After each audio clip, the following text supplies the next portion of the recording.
देश के 45 लाख केंद्र सरकार के कर्मचारियों और 60 लाख पेंशनर्स के लिए एक बड़ी खबर सामने आई है। 8वें वेतन आयोग का अगर आप भी इंतजार कर रहे थे तो इस वीडियो को ध्यान से सुनना। 8वें वेतन आयोग के तहत रिपोर्ट तैयार करने का काम तेजी से चल रहा है। आयोग ने अब जमीनी स्तर पर काम शुरू कर दिया है, जो अलग अलग राज्यों का दौरा कर कर्मचारी यूनियनों और एसोसिएशन से मुलाकात कर रहा है, ताकि 8वें वेतन आयोग के तहत उनकी मांगों और प्रस्तावों पर अच्छे से चर्चा कर सके। नमस्कार, मैं हूं आपके साथ ममता तिवारी और आप देख रहे हैं न्यूज 18 का डिजिटल प्लेटफॉर्म। मीडिया रिपोर्ट्स के मुताबिक 8वें वेतन आयोग ने अपनी पहली आमने सामने की बैठक उत्तराखंड के कर्मचारी संगठनों के साथ शुक्रवार को पूरी की है और इसके बाद आयोग 28 से लेकर 30 अप्रैल के बीच दिल्ली में बड़ी बैठक करेगा। साथ ही मई महीने में आयोग की टीम पुणे और महाराष्ट्र के अन्य ऑर्गेनाइजेशन के साथ मिलकर उनका फीडबैक लेगी। देखिए, फिटमेंट फैक्टर को लेकर क्या है मांग, पहले वो समझिए, क्योंकि पूरी सैलरी का सबसे अहम हिस्सा फिटमेंट फैक्टर होता है। इसे आप एक गुणा करने वाला नंबर समझ सकते हैं, जिससे पुराने बेसिक पे को गुणा करके नई सैलरी निकाली जाती है। 7वें वेतन आयोग में फिटमेंट फैक्टर 2.57 था। इसी वजह से न्यूनतम बेसिक सैलरी 7,000 से बढ़कर 18,000 रुपए हुई थी।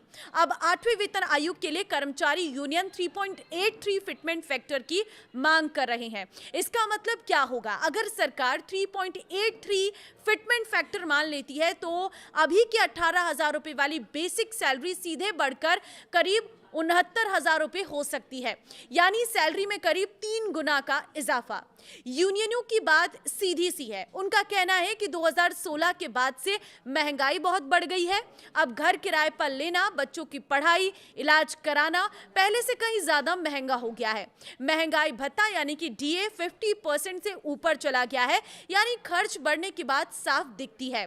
ऐसे में पुरानी सैलरी से रोजमर्रा की जरूरतें पूरी करना मुश्किल हो रहा है। इसलिए कर्मचारी चाहते हैं कि उनकी सैलरी आज के जमाने और आज के खर्चों को देखते हुए बढ़ाई जाए, ना कि पुरानी नियमों के हिसाब से 5 यूनिट की फैमिली एक बदलाव 5 यूनिट फैमिली को लेकर है, क्योंकि अभी तक 3 यूनिट की फैमिली मानकर भत्ता तय किया जाता है, लेकिन अब यूनियन की मांग 5 यूनिट की फैमिली मानकर किया जा रहा है।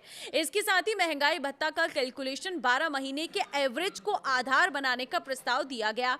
इसके अलावा कुछ स्केल पे को आपस में मिलाने का भी प्रस्ताव है। बेसिक सैलरी को लेकर क्या मांगे हैं? देखिए, वेतन आयोग सिर्फ बेसिक सैलरी ही नहीं, बल्कि transport allowance, TA, house rent allowance, HRA और अन्य सेवा शर्तों की भी समीक्षा कर रहा है।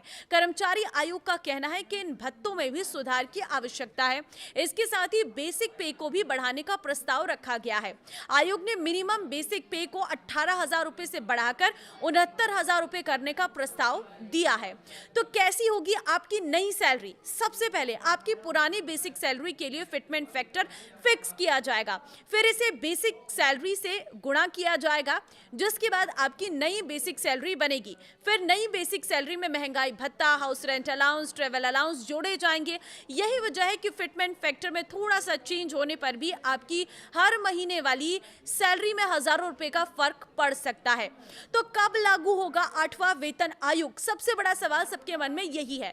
तो देखिए, जनवरी 2025 में सरकार ने आयोग का गठन किया था, जिसे 18 महीने में अपनी रिपोर्ट पेश करनी थी। अभी 30 अप्रैल तक फीडबैक के लिए विंडो खुला है। इसके बाद रिपोर्ट सरकार को सौंपी जाएगी, फिर फिटमेंट फैक्टर पर फैसला लिया जाएगा। तो मतलब अभी थोड़ा समय और लगेगा कि जब ये फिक्स हो जाएगा कि 8वां वेतन आयोग कब से लागू होगा।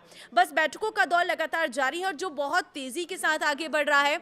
ये आपको मैं जानकारी दे दूं कि जुलाई तक आप मान के चलिए कि 8वां वेतन आयोग लागू हो जाएगा और आपकी सैलरी बढ़ जाएगी। आप इस 8वें वेतन आयोग में क्या बदलाव चाहते हैं? आपको क्या लगता है फिटमेंट फैक्टर कितना होना चाहिए? आप कमेंट में अपनी राय दे सकते हैं और इस वीडियो को शेयर कर दीजिए सभी सरकारी कर्मचारी और पेंशनर्स के साथ।